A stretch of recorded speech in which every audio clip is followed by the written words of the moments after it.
வணக்கம். நம்மளோட oil tanker, oil ஏத்திட்டு வர்ற கப்பல்கள் எல்லாத்தையும் மிசைல் போட்டு அழிச்சிட்டு இருக்காங்க யுஎஸ். 3 கப்பல் இதோட அழிச்சிட்டாங்க.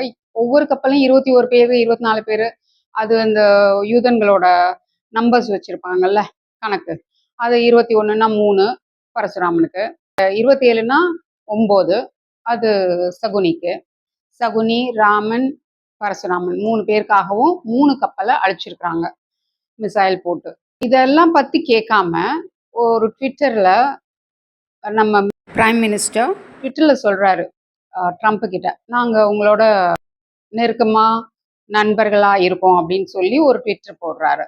அப்ப இந்தியர்கள்லாம் செத்து போறாங்களே, அதெல்லாம் பத்தி இவருக்கு கவலை இல்லையா? அப்புறம் எதுக்காக இவர் இது பிரைம் மினிஸ்டரா இருக்காரு? நாட்டுல இவ்வளோ மோசமா எல்லாமே நடந்துட்டு இருக்கு. முதல்ல இந்த யூதர்கள் இந்த நம்பர் விளையாட்டு விளையாடி கொள்றத நிறுத்தணும். சடங்கு கொலைகள் எல்லாம் நிறுத்தணும். சீக்கிரமே நம்ம ராவணன் கோவிலை எழுப்ப போறோம். ராவணன் கோவில் வந்ததுக்கு அப்புறம் நம்ம ராவணனை வணங்க வணங்க இவங்க எல்லாரும் அழிஞ்சுதான் போவாங்க. இவங்க எல்லாரும் இதெல்லாம் நிறுத்தி தங்களை தாங்களே அழிச்சுக்குவாங்க, இல்ல மாறிடுவாங்க. மாற்றம் நிகழும், அது உறுதி. நன்றி, வணக்கம்.